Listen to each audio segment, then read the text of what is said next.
যাকে বিশ্ব চেনে এক কঠোর ও রহস্যময় শাসক হিসেবে, সেই কিম জং উনের এক অন্য রূপ দেখে অবাক বিশ্ববাসী।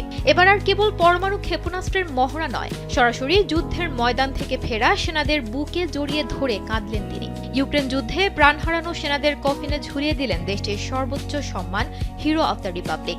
আবার ওদিকে রাশিয়ায় দায়িত্ব পালন শেষে যখন উত্তর কোরিয়ার সেনাবাহিনীর একটি ইঞ্জিনিয়ারিং ইউনিট দেশে ফেরে, তাদের স্বাগত জানাতে এক জাঁকজমকপূর্ণ অনুষ্ঠানে যোগ দেন শীর্ষ নেতা কিম।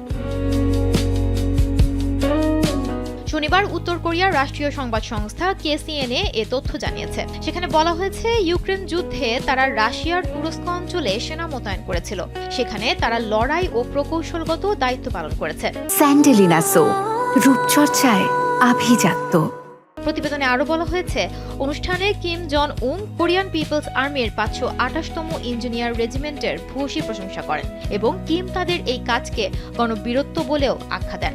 সেই সেনাদের বরণ করে নিতে সেখানে জড়ো হয়েছিলেন বহু কর্মকর্তা ও সাধারণ মানুষ। সেনাদের জন্য ভালোবাসায় সিক্ত কিমের এ যেন এক অন্য রূপ।